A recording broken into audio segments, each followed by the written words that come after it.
So, before I get started and restart my software, which I'll then have to set up for streaming again, do you guys want to hear something? I really hadn't thought very detailed about what I was going to be working on.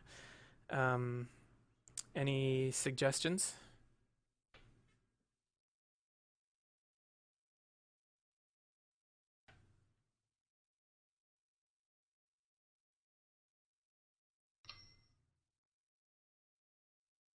I'm actually going to email them Okay, all so right, I can focus on finding a bus and talk to my friends about rides home from this city and stuff. all right. Sounds good. Thanks for stopping by. Yeah, and thanks for doing the show, man. Yep, my pleasure. Hope it worked out all right for you guys. And Worked we'll out see you later. great. All right. See ya. Yeah, see you, man. Okay, bye. So, any new battle music? I don't have. I haven't been working on Overgrowth stuff yet. We could try and write some battle music if you guys wanted to. That could be fun. Or I guess the question is, do you guys want to see something existing or something from scratch? That's the that's the big question of the day. Something from scratch obviously might not be as interesting until I come up with a good idea. Um, Although the one thing I had been thinking of is I have this idea for a dog funeral march. Um, no George Michael. I'm afraid we're not going that way. I had this idea for a dog funeral march that would sort of be slow and um, I don't know, could be interesting, um, but I'm not sure. All right, so maybe we'll try this idea. We're gonna create a dirge of some kind. So I'm gonna be right back. Audio wise, I'm gonna disappear, but you should be able to still see what I am doing. So here we go.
Testing. Ah, there we go. Okay. So you guys should be able to hear me now. I'm getting some weird feedback. Let me know if you're getting that too.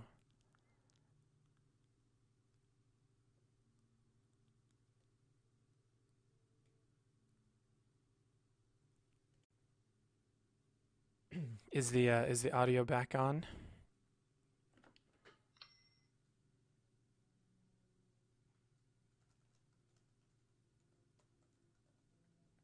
Okay, cool.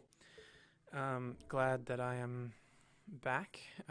Sorry it took a moment to get just this basic thing set up. I don't usually work in an environment where I can stream things regularly, so I have to sort of fudge my way around a bit. So if you guys ever don't hear something, try and ping me so that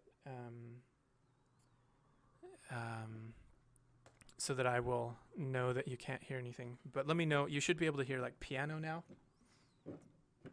but I don't hear it. That's why.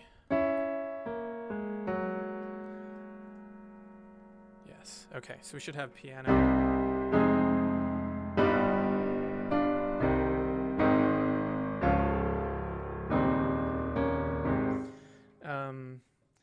I am actually gonna let Silverfish update the agenda. It should be it should be good to go. All right. Yeah. So Silverfish will update that. It's something I'm not gonna do. If I could email the current agenda to you. Oh, you were asking me to do that. Okay. Sorry. I didn't look at who was doing it. Sorry, guys. I need to do just a little bit of maintenance for Silverfish.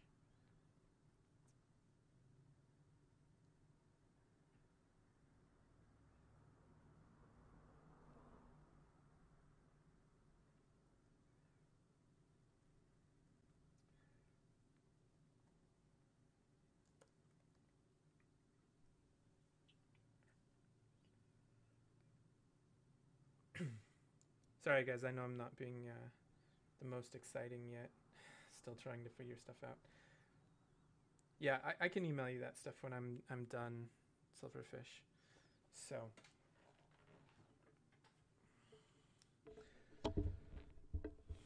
All right. So here was so my ideas with this dirge type thing that I was thinking about. Funeral processions are often supposed to be very slow, so I'm going to start off around 50 BPM just to hear what that sounds like. So this would be like,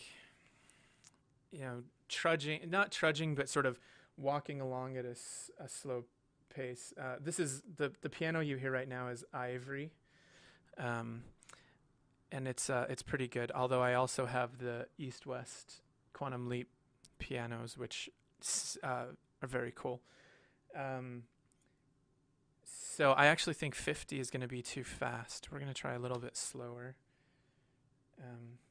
I wasn't playing piano at the moment.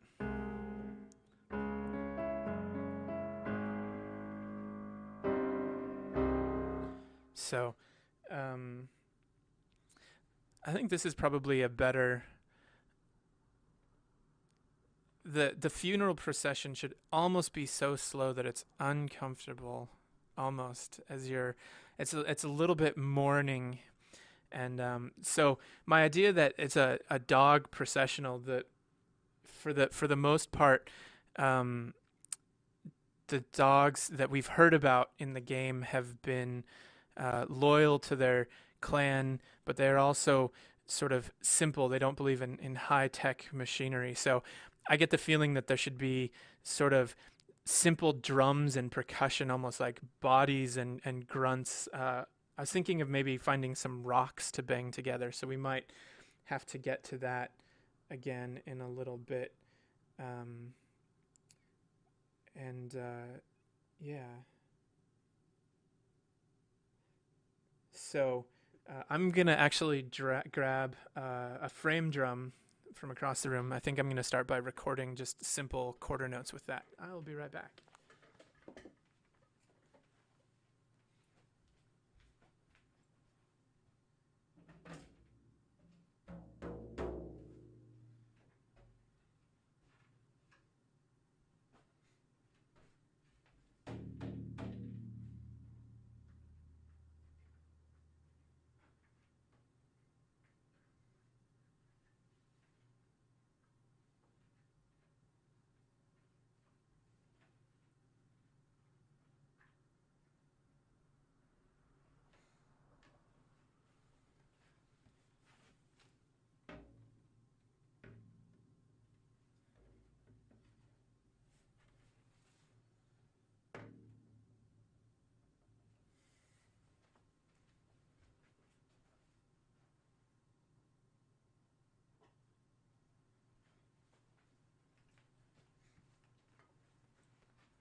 Okay, so I actually have two fairly large frame drums. They're Irish, called a Bowron, and I'm going to start by using that and just put in sort of straight quarter notes to sort of create the beat of marching along. Um, Ideally, I might set up a second mic as well while we're sort of going through this. I'm also going to make it so that things default. Oh, I can't do that. That's too bad. Okay.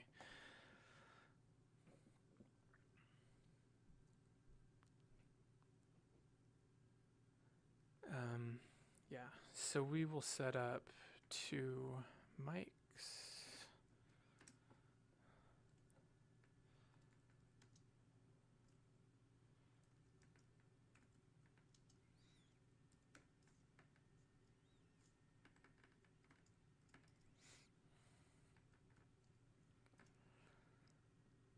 Those are, of course, backwards. So I actually only have a fairly limited mic collection. So what I'm going to be starting with today is I'm going to be using an SM7, which is a pretty standard microphone, pretty common microphone, I should say. It's also the microphone that Michael Jackson recorded all of his vocals on for the Thriller album. So you've probably seen pictures of it in a lot of places. It's a very versatile mic. And then I'm also going to be using the mic I'm talking on right now, which is an Electro Voice 635A. It's an old omnidirectional mic, but it has kind of a cool retro sound to it, which I really like. So we're going to use a combination of those two mics. And as I change the mic stand to accommodate both mics, you guys might hear some weird noises. I'm not sure what you're going to hear. Sorry about that.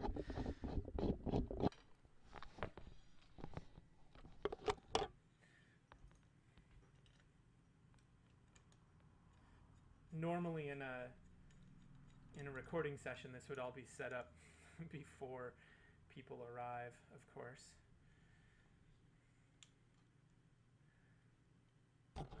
But you can't win them all. Oh, I'm going to need to disconnect the mic for a moment. And normally doing that would make some popping. So I'm going to mute you guys. I'll be right back.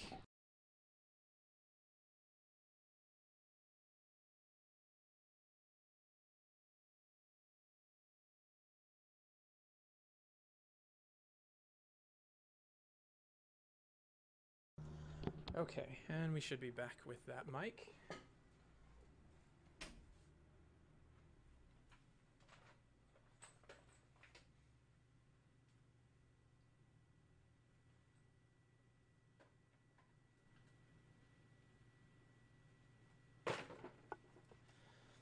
Sorry for all the talking and not really seeing very much happening yet.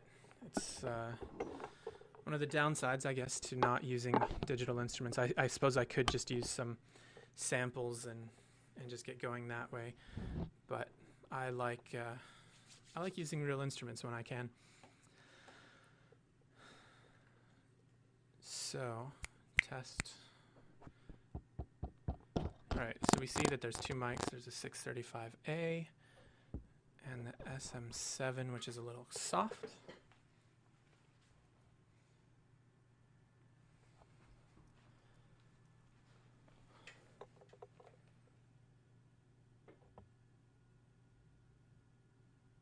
Okay.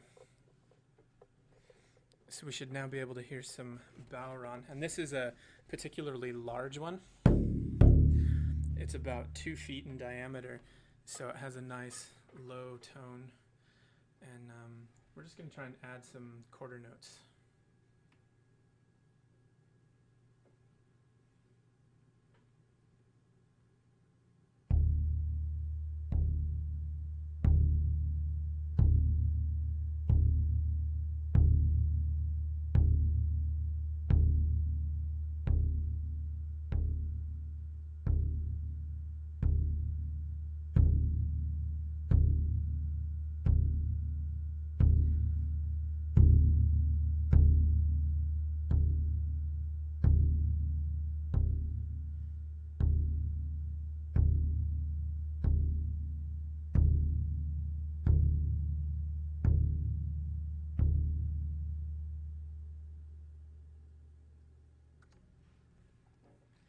And I realized you guys weren't able to hear the mics on their straight input. You were just hearing the one mic. So you won't hear them play back unless I change those real quick. Okay, so now you guys probably hear what I'm hearing, which is some crazy layering of my voice. But we now have some drums. We have 8 bars.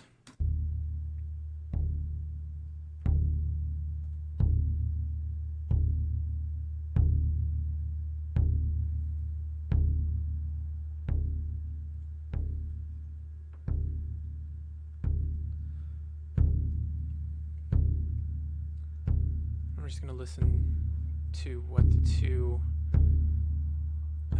mics sound like. So the SM7 was actually a little bit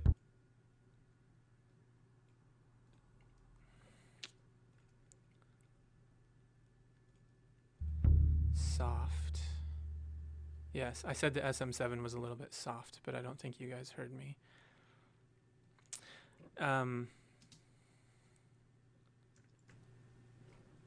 We will try that again. So this should be just the SM7. And I'm not hearing it at all. That's really soft.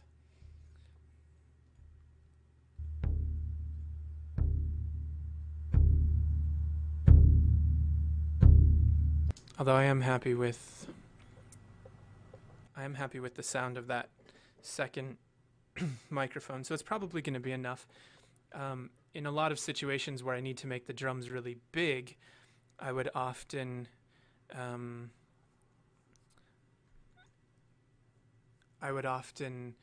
let their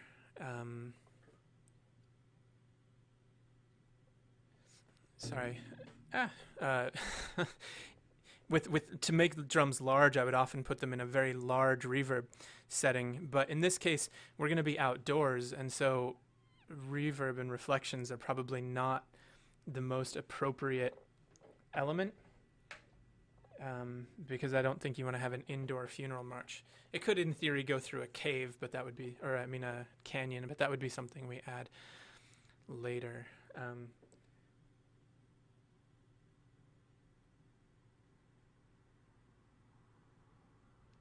Sorry, someone was talking to me. I don't quite understand what they're trying to say, though. So, anyway, I'm not totally happy with my timing on this, so I'm actually going to I'm going to bounce this down into a stereo file, and I'm going to take it into my friend live because it's just awesome that way.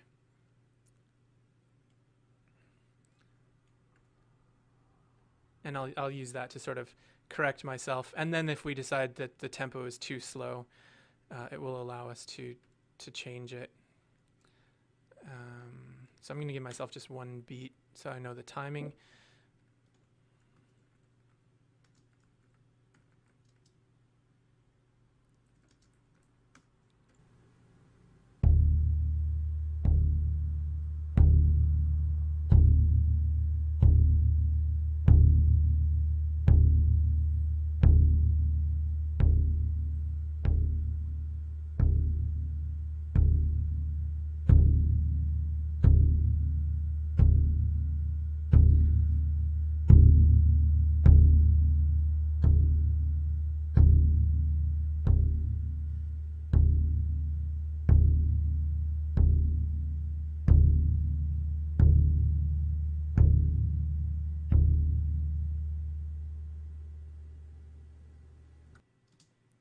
Okay, and we might chop off that tail just a little bit. Put a little fade. Merge that to itself. Okay, and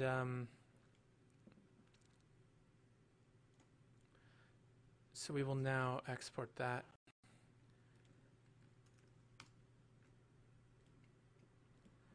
And I'm just going to create in my idea here, Dog Funeral March Ideas, we'll just create live exports.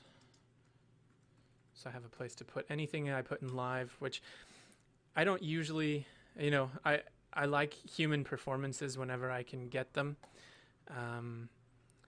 But I'm not necessarily the greatest drummer, and this is such a slow tempo, it's a little hard to feel sometimes.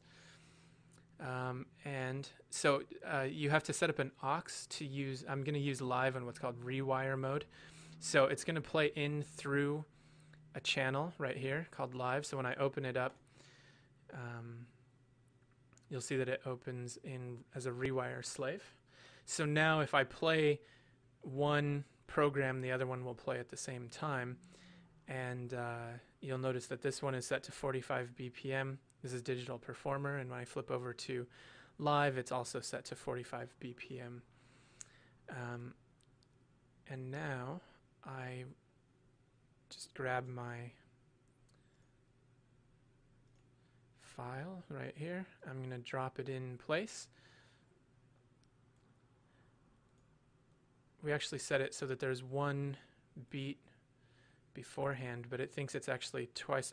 Live tries to analyze the tempo based on what happens. It did a good job, but guessed about half this tempo, so I'm going to set it to 45 BPM. Set it in place, and then what we can do is I'm going to start it from here.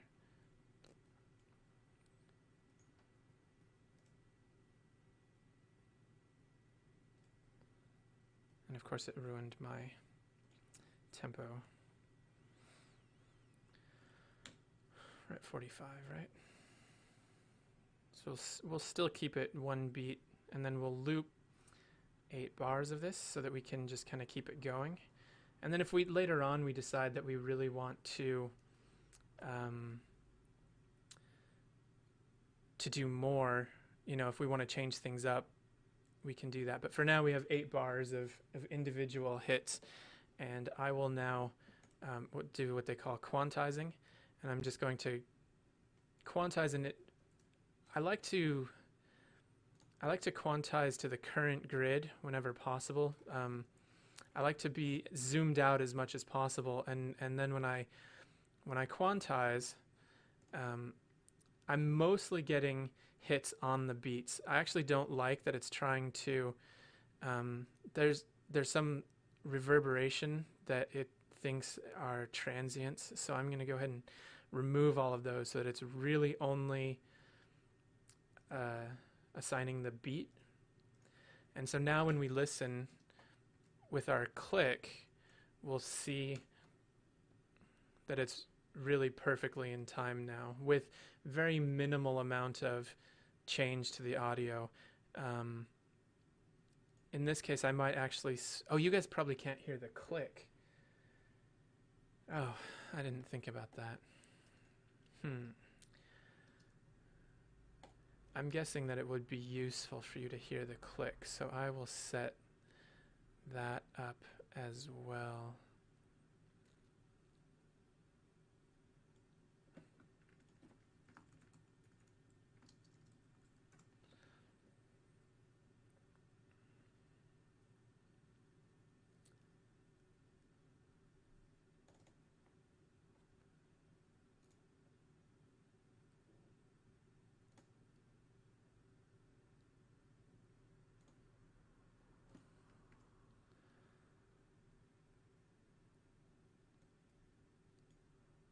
Okay, you guys should probably have click now. Oh, of course you guys don't hear drums. Sorry, I'm not used to working this way. You should now hear click and drums.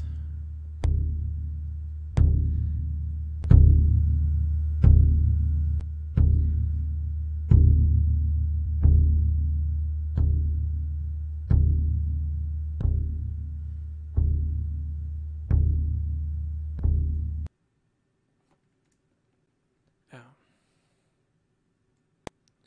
Well, that was kind of silly on my part.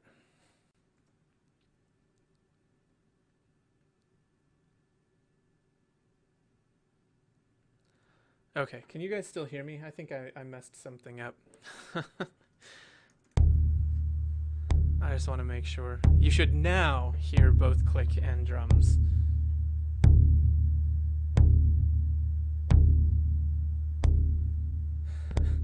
Alright, sorry about the confusion there. Again, not used to working this way, so it's a little weird for me. Okay, so as I was saying, we have live now playing in time, and it's looping, and I might just let it go for a bit. I'm going to save this session.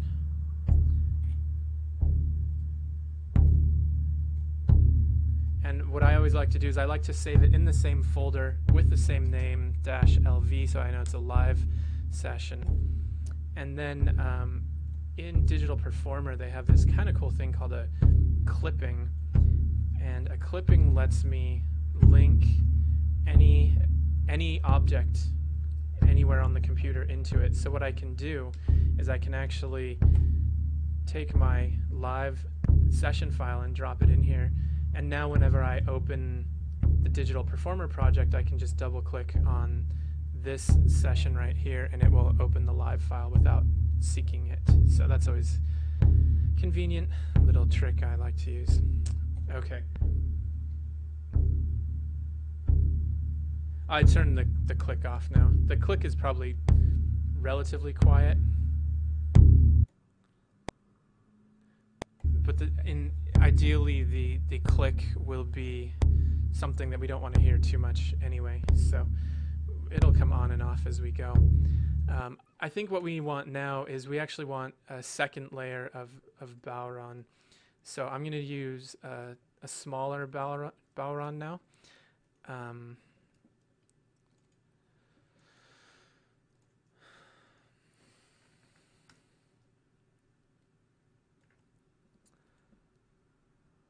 Set it so you guys can hear. And I'm going to record again. I'm actually going to turn up the SM7 a little more because this one has a different tone, so we're going to try and get something else.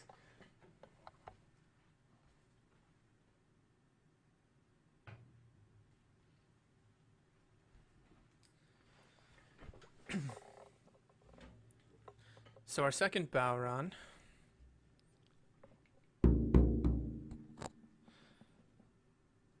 Our second Bowron sounds like this. It's a much smaller one, higher pitched. And I'm going to use a harder mallet so it gives us a little bit sharper tone. But for now, I'm actually going to just keep doing quarter notes, but we'll do another 8 bars or so. So here we go.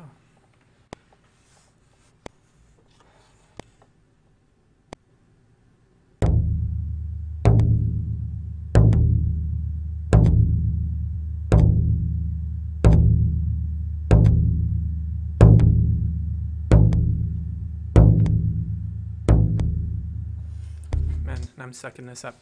I'm also not getting a lot of signal on the SM7.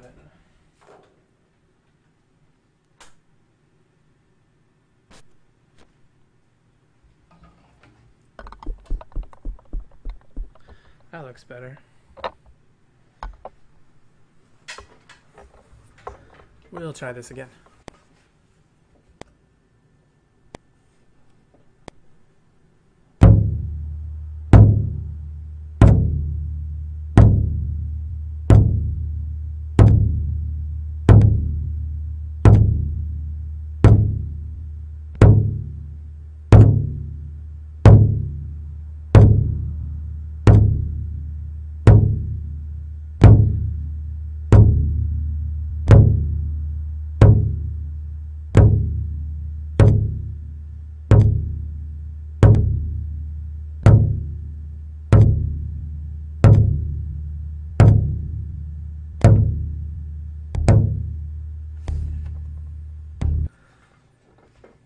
Oh, I needed one more measure.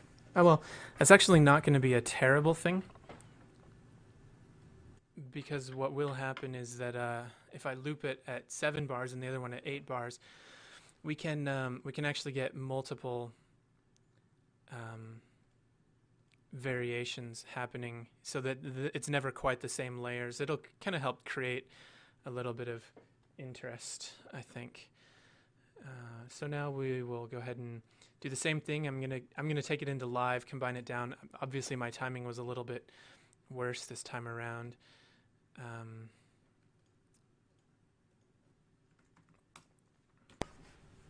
But that's the beauty of working in a digital age. We can fix it all in the mix.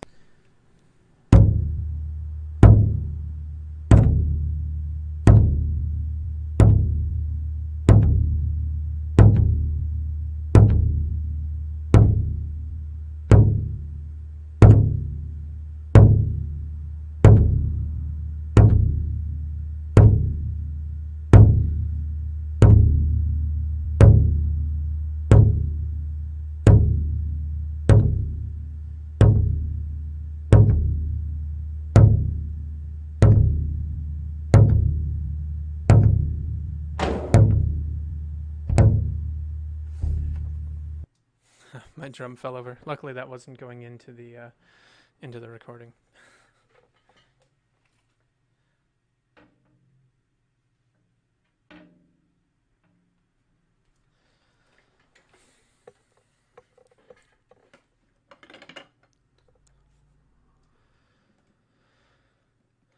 So we will now take that, and we're going to do just the same trick we did with the other one.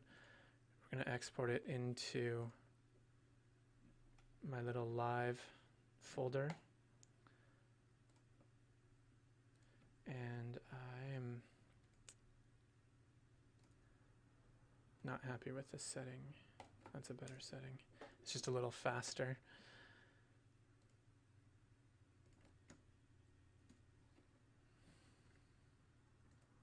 So then we'll just drop this one in next to it. We're gonna set the BPM so that it knows how fast I was trying to play. 45 beats per minute. I meant to warp it from there so that I like having, what I just did is I set it to start the counting right with the downbeat. Then I select a marker and I can type in the sequence, the beats per minute, and then assign, this is what's called the starting point, and then these are looping points, although I can actually just select my region and say loop that section. And I'm going to quantize it because my performance wasn't great. So what that does is it calculates each of the transient is where a sound begins, and computer programs lately have actually gotten really good at being able to detect where that is, and it can help you find those and place them. So it's now basically given me two things, and what you'll see if we look, you'll notice along the line here that there's these little black lines. Those are loop points. And so every time that a loop point happens, you'll notice that they're 1 beat off now at that point. And then the next time around, they'll be 2 beats off. So we will progressively have never the same sounds happening at the exact same time. And that will be, that'll kind of create some motion that we can, that we don't have to worry about covering up quite as much.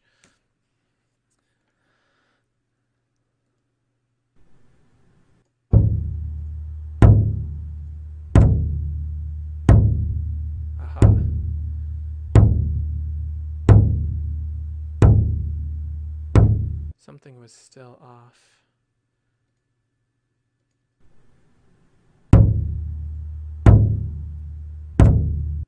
Right there. So one of the drums is just slightly late on that 3rd beat. So what I can do is I can zoom in and I can see, okay, the transient didn't quite line up correctly. So I'll place a new transient marker just by double clicking, and I'll uncheck the other one, and I can literally just drag it right so that it lands on the beat, and we're now closer to being in time. We should have less issue with that flamming, although some of that is going to be okay.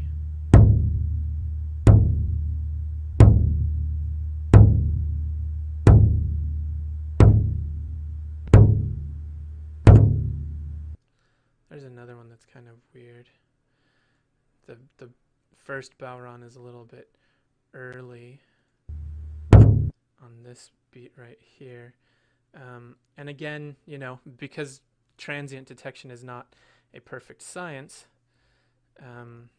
these kinds of things happen. So luckily they're pretty easy to fix.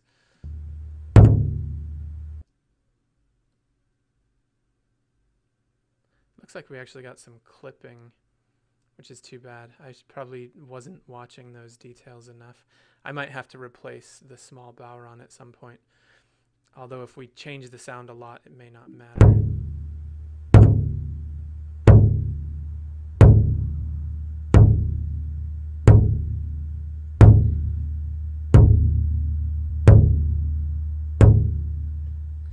Okay, so I think now we need something higher pitched and maybe a little bit faster. So I think I'm going to start by adding some kinds of shakers. So I'm going to go grab some shakers.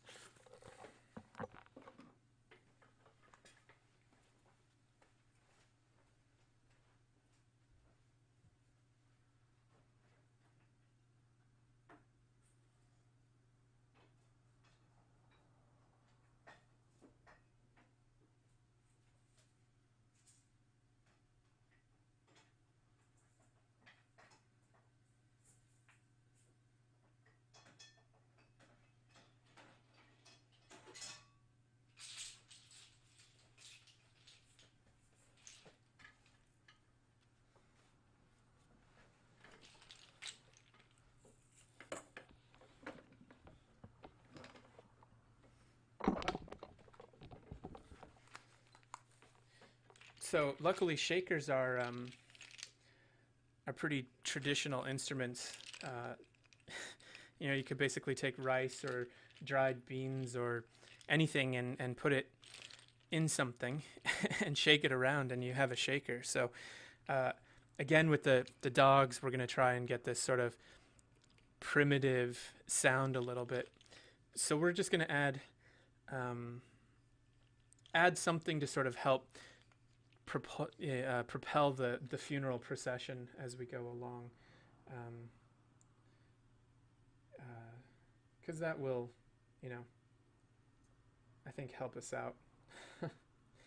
Oh wow, there are still a few of you actually watching. This doesn't seem very exciting to me to watch. I hope you guys are enjoying this. So these are what called lamatos is one name for them, or yamatos if you want to say it correctly. This kind of has, it's like a stick with a bunch of, in this case, they're like hollowed out, dried nuts, but they're often actually made from dried out llama toes. Kind of a similar sound. I also have a couple eggs. I have a fairly bright one, which might be too much, too much sandy. It's like it's very bright. I'm not sure if that's quite the sound I want to go for. I also have another egg. It's a little larger with larger pellets inside, and it's a much darker sound. I think that's kind of the sound we want. Sometimes what I'll do though is, and you can't see this, so I'm going to try and describe it as best as possible. I'll hold both eggs simultaneously, but I'll really surround the brighter one, and it gives it a sharp attack, but I get most of the body of the deeper egg. And that sounds like this. I think it's still going to be too bright, so I'm going to stick with, I think I'm going to stick with just the one egg for now. I'm going to start with that, I think. Actually, I'm going to start with the llama toes because I have an idea for a pattern with that. And we might find now, I think now will be the time that we find out whether or not 45, which is a very slow tempo, if it's going to be too slow for this or not. I'm trying to think of what it's going to sound like to, you know, if people are having a procession, they're moving slowly, and yeah. So I mean, this needs to be about a lamenting pace and slow, etc. So let's give this a shot, and then we'll make some decisions about the tempo. Maybe we'll change our mind.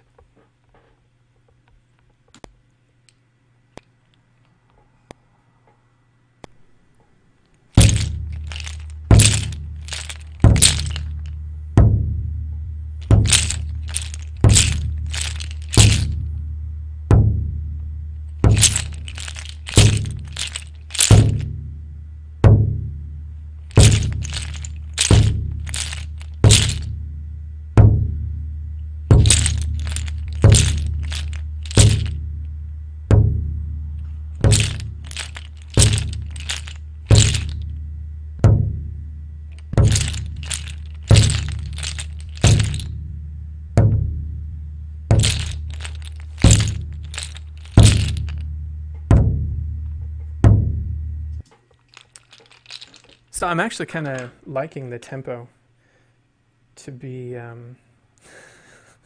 it does kind of sound like Lego stones, doesn't it? Yeah.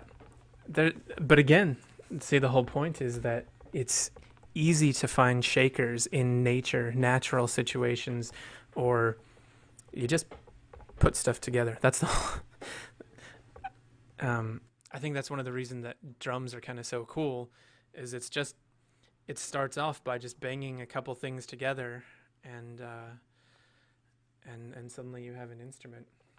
So I'm gonna listen real quick. I want to hear what these mics are doing. I think the 635 might be too weird on this particular instrument. So this is the 635A.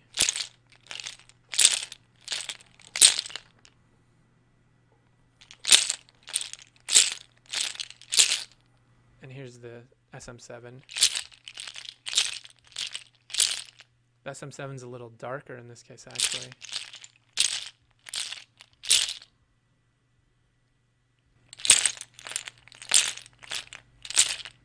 And that's the two of them together. I think we might go with that. They are turned up too loud, though.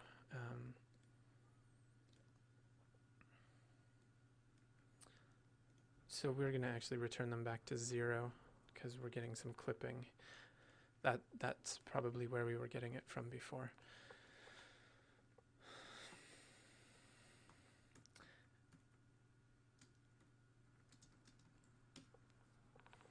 So we'll go ahead and record these in our famous little live is Anton's savior for rhythm. And yeah, here it comes.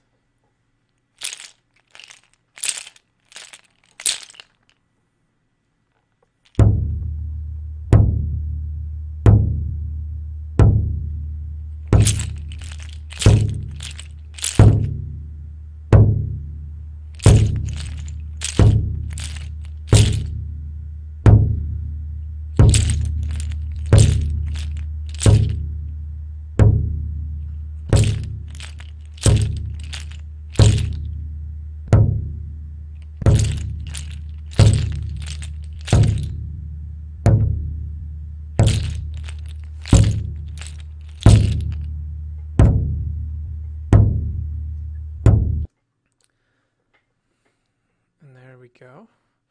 We'll take that now and throw it over to live, since we're being lazy. Obviously, getting a real drummer who can play in time is something that would make this much more interesting. But for now, we do what we can. Now this sound obviously is a lot more complex. There's a lot more things going on. It's not as simple of a transient as you can see. There's a lot of little hits as we're going, and so it's going to be a little more tricky to line up. But I am going to start by setting our tempo the same, so at least we're in the ballpark.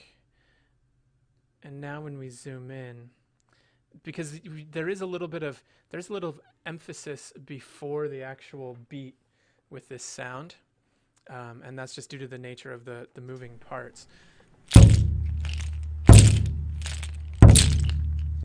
So, but what we really want to focus on, like for example, on this last beat here, there is a very strong, you can see it, there's a very strong beat versus the sort of beat leading up to it, and that one is definitely going to fall on the beat. Here it's a little less. We'll start by trying that and seeing how it works. Let's just loop. Again, you'll notice I did a loop with a slightly different length. That way we can get more variation. So I'm just going to loop this section again, but I'm going to definitely start before the loop so that I get that first initial kind of shake. And I have to let my cat out. I'm sorry, I'll be right back.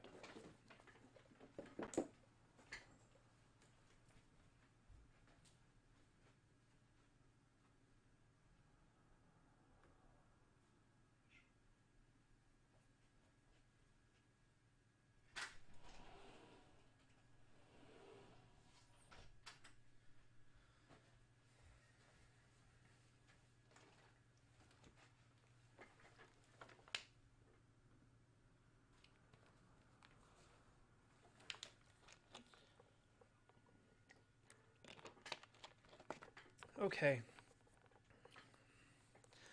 Sorry about that. So we're gonna work now to get this a little more in tempo. And one thing that's kind of cool in live, if you can set up sort of the beginning and the end tempos, placements, then everything in between will sort of fall into place a little bit better as you drag things around. So I'm just going to watch this, and as we go, try and figure out the best placement when I can.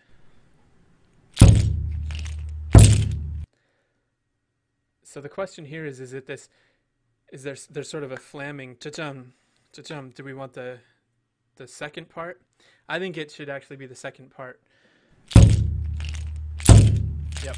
And then here we're a little bit late. And I'm going to focus first on the strong beats, and then we'll come back and look at the weaker off beats in just a moment. Clearly that's early. And that's late. And as you can see, as we start stretching things in live, the timing becomes more and more random. especially if I pull it to the wrong beat.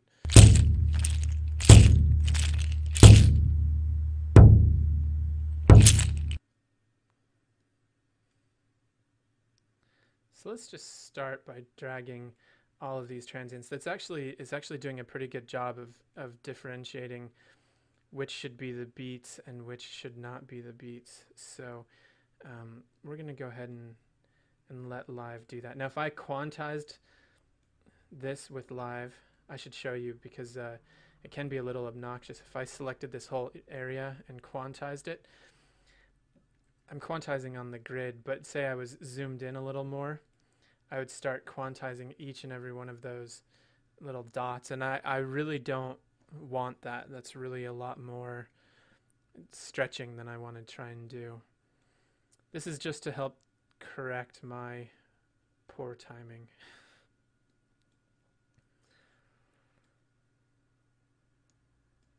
But I like doing it in broad strokes because if you try and do too much detail, like if I really tried to go in and fix every little moment that things happen, it starts to sound, you start losing some of the organic quality. And at that point, why did I record a real instrument? Might as well have just recorded something else.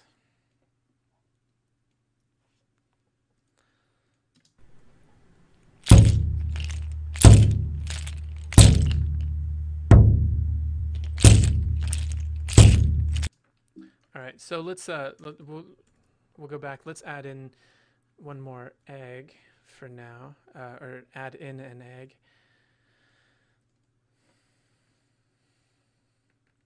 Because I'm just going to use the one.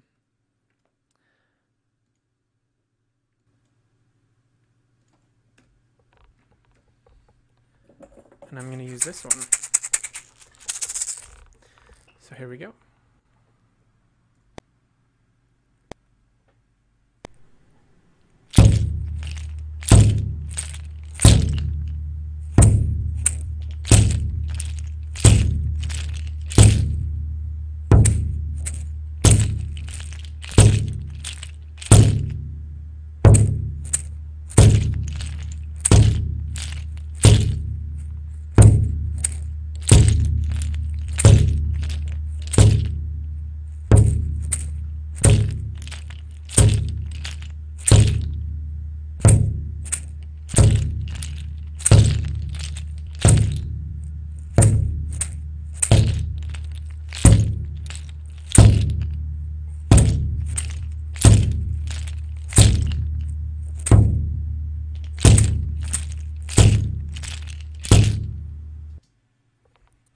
Okay, and it sounds like our looping points on the llama toes are wrong. Yes, right there. Bloop. Does that make sense?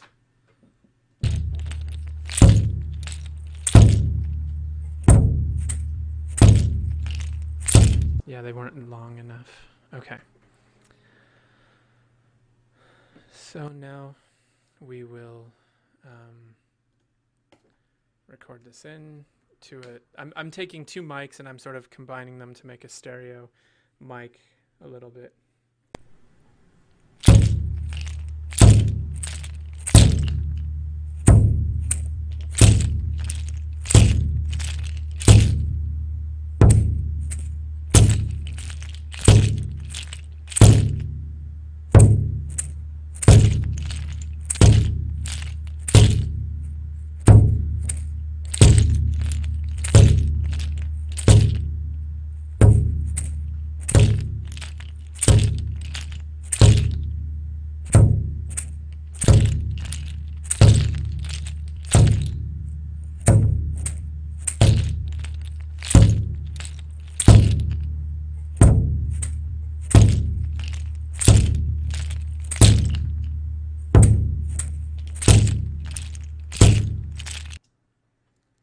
Okay, so I'm not totally blown away with this at the moment, but we're going to keep it. It's supposed to sound like a crowd of people sort of together. They really don't need to be perfect. Oh, I forgot to change that name. Um,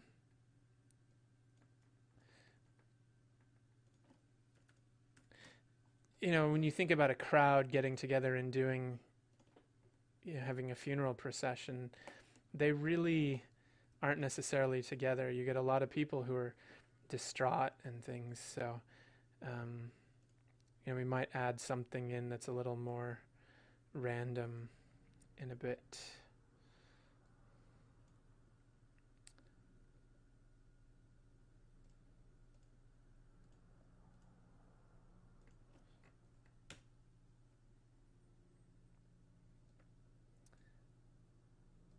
And again, we'll kind of loop this.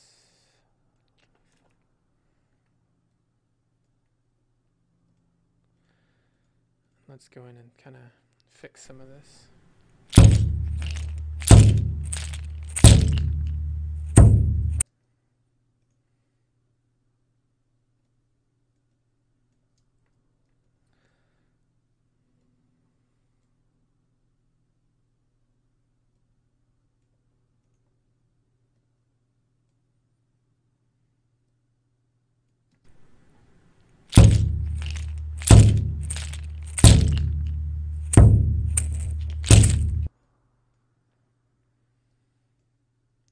I might need to do something to sort of accentuate this new sort of counter rhythm that I'm adding in with this part. The shaker itself is a little weak.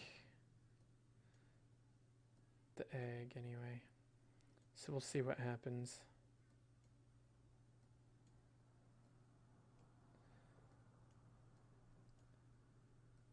Feels like the whole piece is very slow at the moment, which of course it's supposed to be. I'm really not very mournful at the moment, so maybe that's my problem.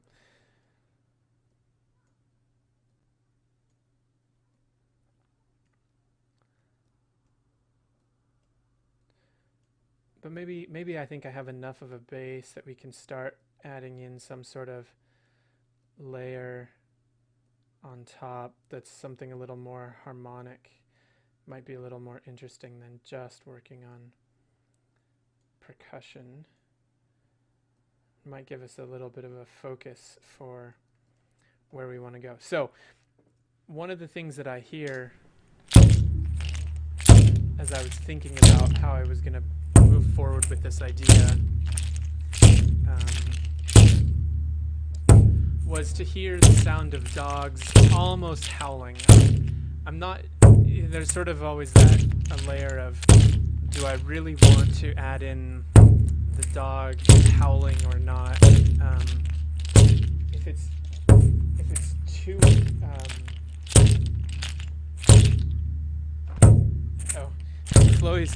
Floyd's asking if there's tab for the overgrowth theme.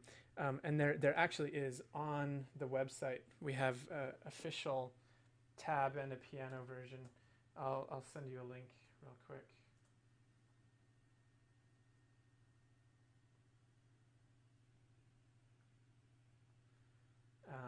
Miko and I did a post about a year and a half ago. Here we go.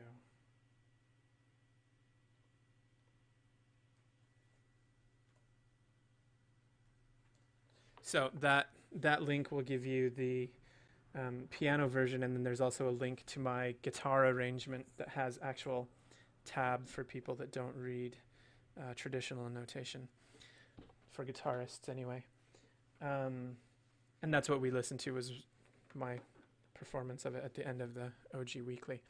All right, so I actually did this recording a while back with my girlfriend's dog. It's a husky who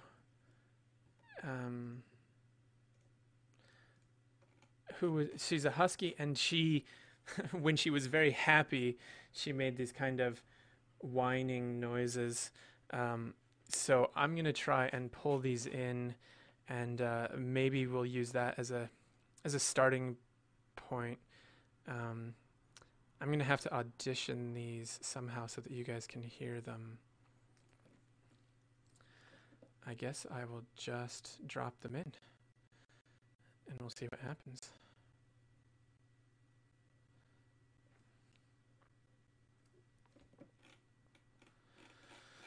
So I kind of labeled these as I made them.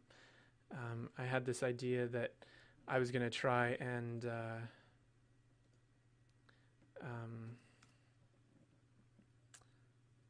combine the vocal elements of David was doing some tests with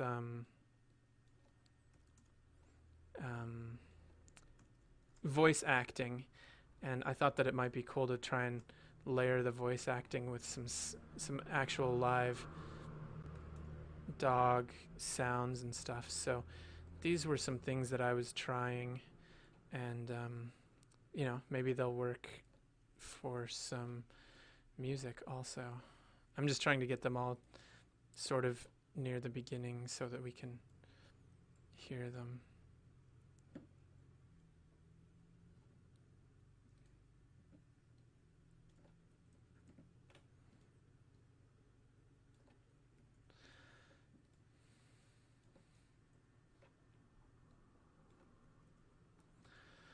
All right, and I will set these on an output where you guys can hear it. And we'll just go through and listen to each one individually. So some barking, some growling. Not quite what I was looking for. I thought I had some howling, but it might just be whining or something.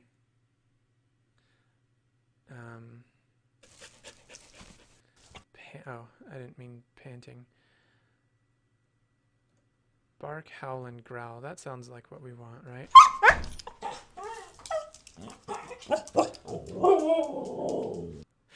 She sounds kind of angry to some people, but that was the sound that she made. She unfortunately passed away recently, but that was the sound she made when she was very happy. That was, yes, we're going to go for a walk. I'm ready for my walk. Let's go for a walk.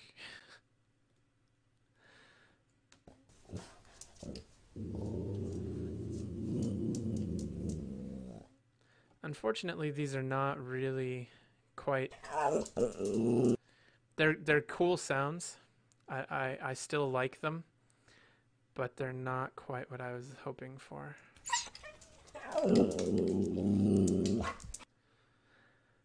They might be good sound effect layers to bring in later on.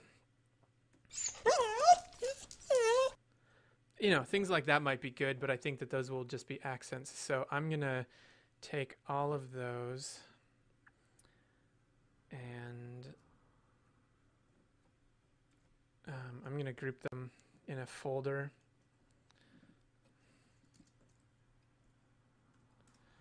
And I'm just going to hide them, and we'll come back to them later maybe. So I just deactivated them so they're no longer taking up any processing power.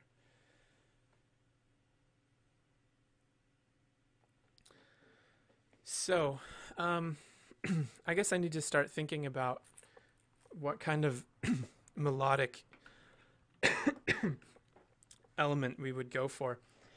I do think that there's a need for some almost like body hit shots, stomping of feet and stuff. That just might be a little tricky to record. So I'm going to just mess around now and see if I can figure out some sort of melodic. I have this idea for sort of interesting harmonies. I really like the key of D minor for this because D minor is considered one of the saddest keys. Back when, during older forms of tuning, D minor had a very, very dark sound, and it still has a lot of that connotation. And depending on the instruments and how you tune your instruments, it can still be quite sad. So I'm thinking something with some like D minor 7 would be here. That's a little too jazzy, but so maybe some like D minor 9 or 11. But maybe a little closer together. Something kind of like that. Um,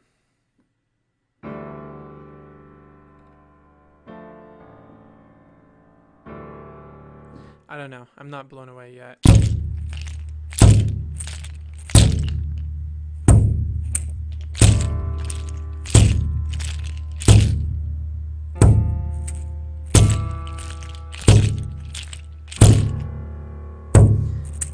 I do think I do think that this would need to be something that is vocalized and sung. Um, I feel silly because I hear all this sort of howling in my head, and I don't really want you guys to hear me uh, testing out howling sounds. Um, and actually, to be honest, I might need to call it a wrap. Um, in fact, I think I'm going to do that because I need to get on with my day, have stuff to do. So thanks for tuning in, guys. I'm gonna head out now, and yeah, let me know if you have any ideas for where this should go in the future or something like that. I might mess around with it, but I do have a lot going on this coming week. So thanks for tuning in to OG Weekly, and we'll catch you guys next time. See ya.